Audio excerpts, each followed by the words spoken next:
praises to the horizon, peace, wealth, and wisdom. It's the wise one here, Mr. Solace. And today I want to do this video for you guys explaining what God is, life, and death all together. And so I want you guys to grasp. Now, the first thing we need to discuss is what is God. This would be the Creator. Before we can get to life and death, so we have to deal with the start of creation. Whoever's responsible for that. And so I want to explain to you guys what God is, because this is the title that we kind of put on whoever is responsible for creation. Now, what is God? God is your unseen awareness, a mind or a conscious. I want you to grasp, if you feel like mind and conscious are two different things, cool. As humans, we tend to dissect things into many parts for understanding, but the more you engulf yourself in the wisdom, you will come to realize that all is one thing. And so, there's a duality, but that duality is truly just one thing. And so it's a very deep thing I want you guys to grasp. Now, what is God? God is the unseen awareness, consciousness, a mind. When I say consciousness, I am not speaking of your memories. Your memories are not consciousness. You can pull memory from a dead carcass. This is how we, find information out from the past. By, dealing with the dead body, researching it, so to say. And so, as I was saying, memory is not consciousness. Consciousness is awareness.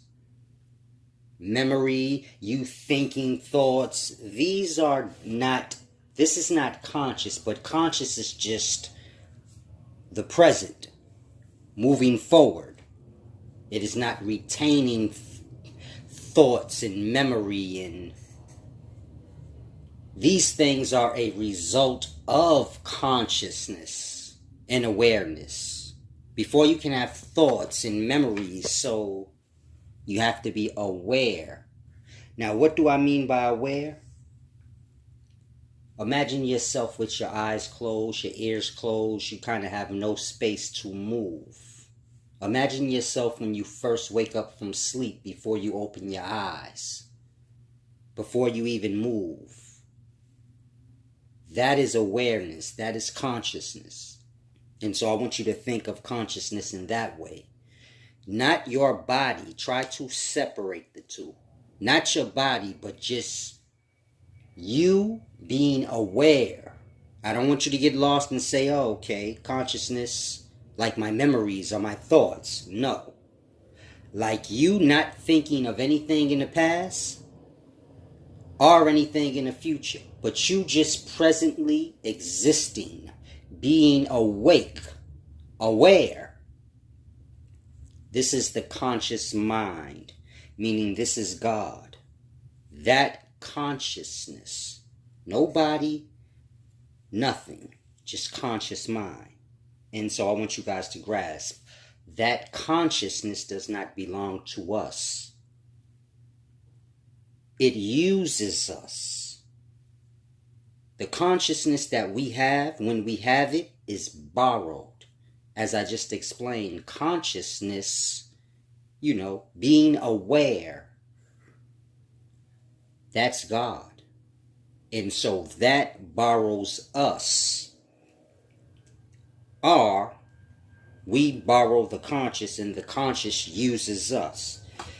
If you're confused, when you fall into sleep, this is the consciousness or the awareness leaving you. And then it returns when you wake up in the morning. Now you have no control over that conscious. You don't control when it comes or goes. If a man runs up on you and he socks you and you black out, the conscious left you. You have no control over it.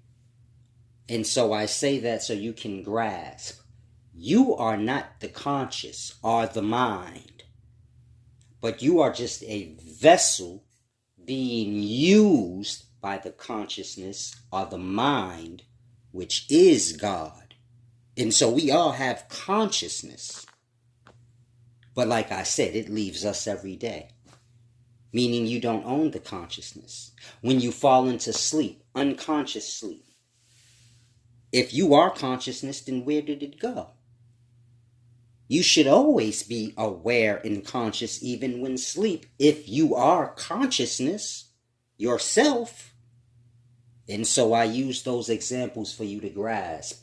We are not conscious beings, but we are beings that are being used by the all mind. That all mind or consciousness being God. And so you can say every day the conscious uses us to experience. What experience is that? Whatever we choose to do. Meaning once the conscious is giving to us, we wake up, we're aware. You can do whatever you choose with the conscious. It's yours for the time, but it will be snatched back. And what was experienced will be had by the mind. And so when you're sleeping unconscious, you have no memory, no thought, none of that. That's all with the conscious. And so when you wake up in the morning, so your memory, your thoughts, all these things return. But again, when you are unconsciously asleep, you didn't exist. You weren't an individual. You didn't have thoughts. You were inactive. Consciousless. When I say conscious, I am speaking being aware. Not your thoughts and memories. These things will stay with the body. They belong to the body. But consciousness is just, it's always aware. There is no present past. It's just aware. And so I want you guys to grasp. You have consciousness. And anything that's conscious, so that conscious that it has when it is not sleep, that consciousness is God. This is your unseen creator. And so I want you guys to grasp the difference between consciousness and you as an individual being or body. And so I want you guys to grasp. Now, God as the conscious mind. How can I explain this? In the voided beginnings, key word, voided in beginnings. In the voided beginnings, before anything existed, meaning bodies or anything, there was God, that mind, that consciousness. Now that consciousness, of course, is unseen, as consciousness is not visible. But the consciousness is unseen and active conscious, and it's unseen active conscious. So imagine you when you're sleeping unconsciously and when you're dreaming. Your body is not involved in neither. This is just mind at work. One being inactive in nothingness, the other being active, like dream. And so I'm trying to get you guys to grasp a perspective, that God is just mind. Before you had any bodies or anything, there was just God alone. God is consciousness, awareness. One side being inactive and unseen, the other side being active and unseen. And so this is the voided beginnings. This is God whole, the unseen God, masculine and feminine, together. meaning you have a dual consciousness, but it's together. One is inactive or unconsciousness. The other one is active consciousness. Active consciousness, this is your masculine side of the conscious. The inactive side of the conscious, this is the feminine. But so this is just consciousness. It's not bound to a vessel or anything. It's just space, so to say. Airs. Consciousness, awareness. And so this is God in the beginnings, just mind, our consciousness, which is awareness. And the dual side of that consciousness, which is inactive and active. Now, the unseen active mind, that side of this conscious, this is the masculine side, as I said, and it will manifest into reproducing substance. This being semen. In the Far East, this is your jiva. And in the Catholic Church, this would be your chrism. Now, when I say that unseen mind will manifest into reproducing substance, I want you guys to grasp, your thoughts manifest substance. This is how you get the many different states of waters within your body. This is why your brain is gooey and liquidy. We get lost on the cranium.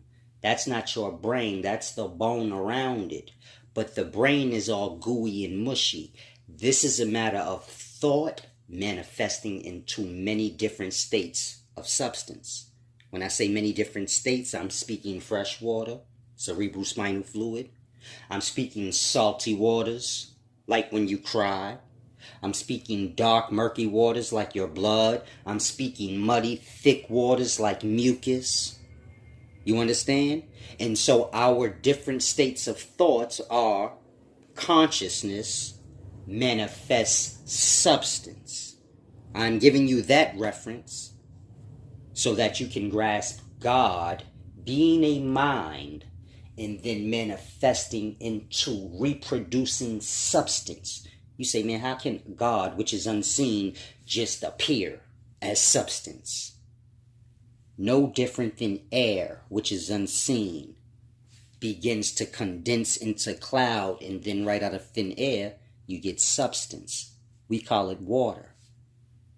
That is that same mind manifesting forth into spirit, or substance. Why substance? Because substance is in between unseen and physical solidness. And so, kind of grasp. This is your unseen mind, which is that masculine side of that all consciousness or God. And it manifests into reproducing substance. Right out of thin air, no different than waters. And so just imagine a voided beginnings. Just a consciousness, which is like air, basically space. And just imagine within that space you get substance starting to manifest out. No different than when a man is thinking lustly thoughts, so he's producing substance from his mind. We call it semen. Now, whether he ejaculates it out or holds it and retains himself, he's still reproducing that thick substance within himself. And so that side of the conscious, which is God, before you have bodies or anything, manifests forth. Now, on the unseen, inactive side of the conscious, this is the feminine side. It manifests into reproducing substance as well. As I said, thought produce substance.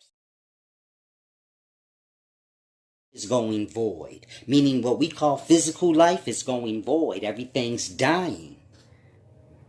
But the voided beginnings is no longer void. It is getting full with these different personalities and conscious. Meaning God is just the awareness, the conscious. And so it uses us.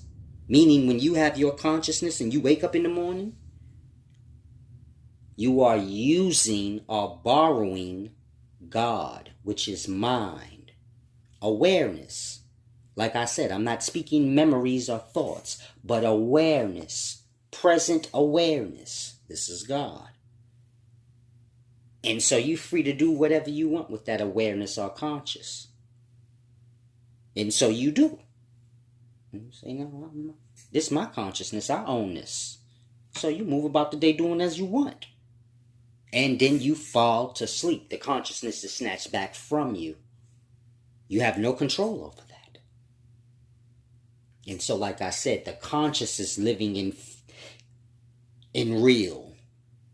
The bodies are not. The conscious is using the bodies, meaning God is using the bodies to experience different perspectives. I don't